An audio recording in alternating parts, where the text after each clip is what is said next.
अस्सलाम वालेकुम, कैसे हैं आप लोग। मैं हूं आपके साथ अदनान और आप देख रहे हैं हमारा YouTube channel story with Adnan. आज एक ऐसी कहानी आपसे शेयर करने जा रहा हूं जिसमें एक मां ने अपने 4 साल के बच्चे को कत्ल कर दिया। क्यों कत्ल किया वो सारी वजूहात आपके साथ शेयर करेंगे और फैसला आपने करना है। कमेंट के अंदर अपनी राय ज़रूर दीजिएगा। तो चलें वीडियो को शुरू करते हैं और आप हमारे चैनल को सब्सक्राइब कर लें, बेल का आइकन भी दबा लें। अच्छा, ये कहानी नहीं है, ये एक रियल स्टोरी है और इन स्टोरीज को थोड़ा शॉर्ट करके यहाँ पर बयान किया जाता है ताकि टाइम भी ज़ाया ना हो और आप लोग पूरी जान भी लें स्टोरी के अंदर के मामलात क्या थे। एक दिन एक लेडीज पुलिस कांस्टेबल थी जो कि बड़ी नेक थी और बड़ी रहम दिल थी। वो अपनी ड्यूटी पर पहुंची है तो उसने देखा कि हवालात के अंदर एक नया चेहरा, एक नई औरत जो है वो बंद है। तो उसने साथी कांस्टेबल से पूछा कि ये कौन है। तो उसने उसे बताया कि इसने अपने बच्चे को कत्ल किया, वो इल्ज़ाम इसके ऊपर है, तो उस चक्कर में ये अंदर है। तो उसने उसकी तरफ देखा, बड़ी उसने तजस्सुस से कि ये कैसी औरत है जिसने अपने ही 4 माह के बच्चे को कत्ल कर दिया।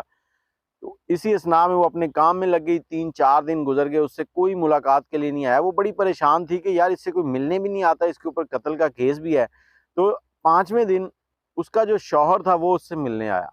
उसने आगे कहा, उससे मुलाकात की। जब मुलाकात होने लगी तो लेडीज कांस्टेबल ने इनकी मुलाकात को छुप के सुनना चाहा। अब उसमें ये होता है कि अगर कोई ऐसे मामलात मिलें जिसमें केस को जल्दी सॉल्व किया जाए तो इसलिए ये बातें सुनी जाती हैं। उसने उसे कहा कि फरजाना, अगर तुमने दूसरी शादी ही करनी थी, अली से तुम्हारी मोहब्बत चल रही थी, तो तुम मुझे वैसे कह देती, मैं तुम्हें तलाक दे देता। तुमने मेरे बेटे को कत्ल कर दिया, 4 माह के बेटे को। मैं जब घर जाता हूँ तो मुझे वो सामने नजर आता है, जब मैं सोता हूँ तो मेरी नींदें उड़ जाती हैं, मेरी नींदों में वो आ रहा है। तुमने मेरे साथ जुल्म किया, मेरे बेटे के साथ जुल्म किया, तुमने ये अच्छा नहीं किया, तुम इसकी सजा भुगतोगी। अब वो औरत अंदर खड़ी है और खामोशी से उसका चेहरा देख रही है अपने शौहर का और कुछ जवाब नहीं दे रही। और वो चला गया वापस। जब वो चला गया तो ये लेडीज कांस्टेबल जो है, इसने उसकी तरफ बड़ी गुस्से से देखा और उसको कहा कि तुम अपने ही बेटे की कातिल हो, वो भी एक इश्क के चक्कर में, अपने जिस्म की हवस को बुझाने के लिए तुमने अपने 4 माह के बच्चे को मार दिया। तो वो औरत फिर खामोश रही और ये बातें जो है वो साथ में जो दूसरी औरतें कैद थी उन्होंने भी सुन ली। अब उन सबको पता चल गया ये अपने ही बच्चे का कत्ल करके आई है और वो भी 4 माह का बच्चा।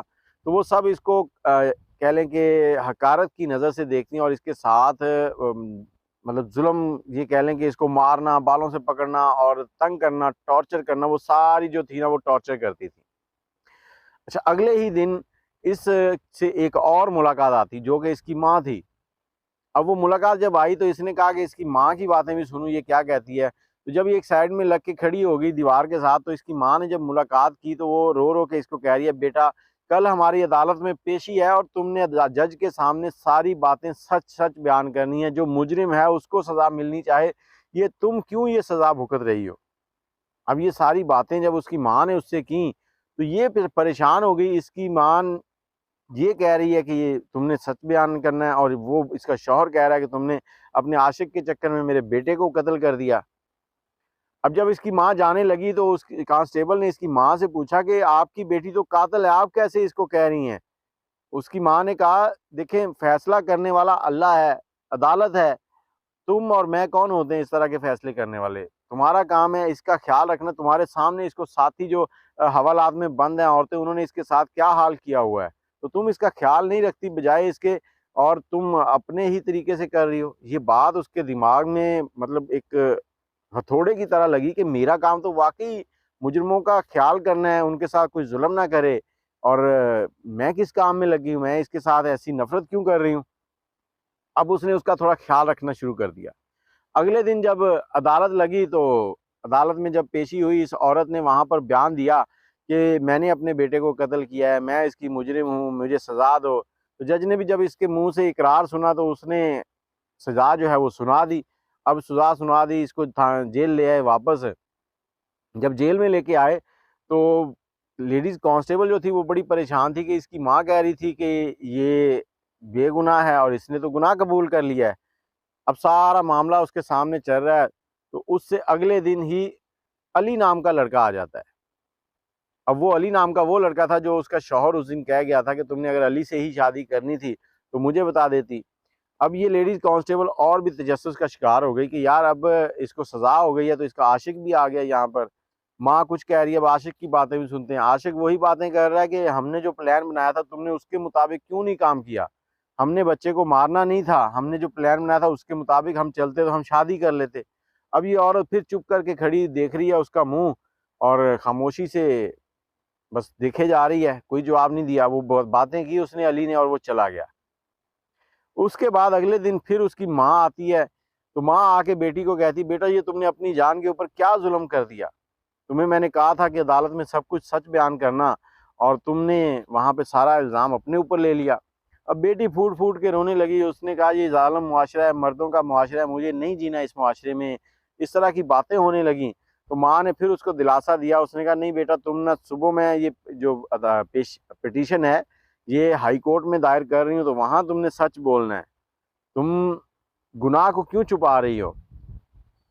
अब लेडीज कांस्टेबल ने जब ये बातें सुनी कि एक तरफ आशिक आया, एक तरफ उसका शौहर आया, अब माँ आई है, माँ कुछ कह रही है, आशिक और शौहर कुछ कह रहे हैं, तो उसके दिमाग में ये बातें जो है ना ऐसे मतलब जम गई को एक जगह रुक गई। अब उसको यही तजस्सुस था कि मैं ये सारी कहानी सुनूं कि अंदर का मामला क्या है।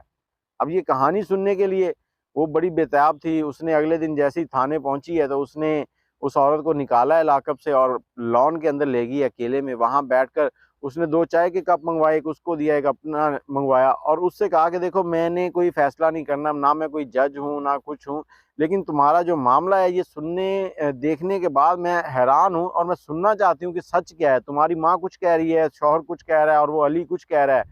तो उसने फिर आगे कहानी जो सुनाई वो कुछ और ही थी। उसने बताया कि मेरे शौहर से शादी हुई, हम हंसी खुशी रह रहे थे, अल्लाह ताला ने हमें औलाद से भी नवाजा। हमारा जो ऊपर वाला पोर्शन था वो हमने किराए पर दिया हुआ था, वहाँ पर एक लड़की रहती थी, और वो लड़की पता नहीं कब मेरे मियाँ को अच्छी लगने लगी, इनकी आपस में अंडरस्टैंडिंग चलने लगी, तो मुझे नहीं मालूम था। अब मेरा मियाँ कहता कि तुम जब प्रेग्नेंट हो, बीमार हो, तो थोड़ा बहुत अरेस्ट किया करो, और काम करना होता तो उसको ऊपर से बुला लिया करो, वो तुम्हारे साथ करवा दिया करेगी, तो इसने उसको बुला लेना। अब ये सारे मामला चल ही रहे थे, तो एक दिन मेहमान आए, तो वो किचन में चाय बनाने गई है। मैं मेहमानों के पास बैठी थी, मैंने सोचा कि मैं उठ के जाती हूँ, उसका काम जल्दी से उसका हाथ बटाती हूँ और चाय मैं खुद ले आती हूँ। जब मैं किचन के दरवाजे पे पहुंची तो अंदर क्या देखती हूँ कि अंदर कुछ मामलात ही और चल रहे थे। मेरा शौहर और वो औरत जो थे वो दोनों आपस में एक दूसरे को गले मिल रहे थे। मतलब आगे मैं ज़्यादा तफसील से आपको बताना नहीं चाह रहा कि वो क्या मामला चल रहे थे वहाँ पर। तो कहती कि मैंने उनके साथ लड़ाई झगड़ा किया, तो वो मेरा शौहर कहता कि तुम खामोश हो जाओ, तुम इसे क्यों लड़ रही हो, ये मेरी जान है। मतलब मैं थोड़े अल्फाज शॉर्ट कर रहा हूँ, वहाँ लड़ाई झगड़ा काफ़ी ज़्यादा हद तक पहुँचा उनका। तो जब मैंने सुना कि ये कह रहा है कि मेरी वो जान है, तो फिर मैंने कहा कि मैं कौन हूँ, तुम्हारे बच्चे की माँ बनने वाली हूँ। तो उसने कहा जी जो भी है, लेकिन मुझे ये अच्छी लगती है। तो कहती फिर वो उस दिन तो थोड़ी खामोशी हो गई। फिर मैंने अपनी माँ को ये सारी बातें सुनाई। जब माँ को सारी बातें सुनाई तो माँ ने कहा सब्र कर, बच्चा हो जाएगा तो ये बदल जाएगा। इसके बाद डिलीवरी हो गई। जब डिलीवरी हुई तो मेरा जो शौहर है उसने मुझे मेरे बेडरूम से निकाल दिया और मेरे बेडरूम के अंदर वो लड़की आने लग गई। अब जो मामला निकाह के बाद किए जाते हैं वो सारे निकाह से पहले उनके चल रहे थे। मैं अपनी माँ को बताती थी, मेरी माँ मुझे सब्र की तलकीन करती थी। मैं बेटा पैदा हो गया तो मैं उसके ध्यान में लग गई। बेटा मेरा 4 माह का हो गया। एक दिन मेरा शौहर आया तो मुझे कहता कि मैं उससे शादी करने वाला हूँ। तो मैंने जब उसके साथ थोड़ी बहस की, उसको वास्ते डाले, उसके पाँव पकड़े कि तुम्हारा बेटा है, तुम इसकी ख्याल कर लो, मेरा नहीं करना, तो ये जुल्म ना करो हम पे। तो उसने कहा कि मैं तुम्हारा भी इलाज कर लिया है, और अली का नाम उस दिन उसने पहली बार लिया था मेरे सामने कि तुम अली के साथ मिलती हो। उसने बच्चा पकड़ा, ऊपर की तरफ उछाला तो वो पंखे से लगा और बच्चा कट गया, मर गया। और इसने मेरे हाथ के ऊपर कोई चीज़ मारी है, मेरा हाथ भी टूट गया। तो इसी स्नाह में इसने शोर मचाना शुरू कर दिया कि इस औरत ने मेरे बच्चे को कत्ल कर दिया है। लोग इकट्ठे हो गए। इसी दौरान पुलिस आ गई, मुझे पकड़ के जेल में ले आए हैं। तो मुझे तो पता ही नहीं था कि क्या मामला चल रहा है। ये सारी कहानी थी। अब जो लेडीज कांस्टेबल थी उसने ये सारी बातें जो थी ना वो रिकॉर्ड कर ली, और उसने इससे पूछा कि अली के बारे में बताओ जो तुमसे मिलने आया। इसने कहा अली का नाम पहली बार उसी दिन मैंने सुना था जिस दिन मेरे शौहर ने मुझसे कहा था कि मैं दूसरी शादी करने लगा हूँ, और उसी दिन उसने मुझसे कहा था कि तुम अगर इजाज़त नहीं देती तो मैंने तुम्हारा भी बंदोबस्त कर रखा है, मैंने सब प्लान कर लिया कि तुमको जेल कैसे भेजना है, तुम फांसी चढ़ोगी। तो उसके बाद उसने बच्चे को मारा, और अली को पहली बार मैंने ये जेल के अंदर देखा है जब वो मुझसे मुलाकात के लिए आया। अगले दिन जब पेशी हुई तो वहाँ पर फिर जज को वो रिकॉर्डिंग जो थी पहले से मिल चुकी थी। जब जज ने औरत से पूछा और बताया कि तुमने जो भी बोलना है सच सच बोलना है, झूठ नहीं बोलना, तो औरत ने फूट फूट कर सारी चीज़ें वहाँ पर बयान की।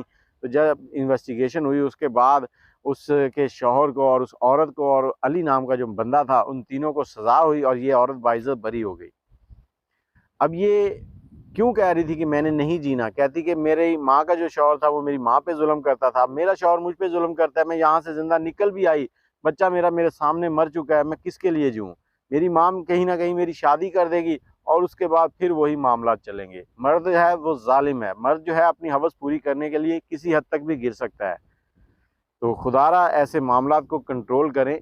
और स्टोरी सुनाने का मकसद सिर्फ ये है कि अगर कहीं कुछ ऐसी गड़बड़ चल रही है तो उसको कंट्रोल करें और अच्छे तरीके से उसको राय रास्त पे ले आएं। मुझे इजाज़त दें, दुआओं में याद रखिएगा। अल्लाह हाफिज़।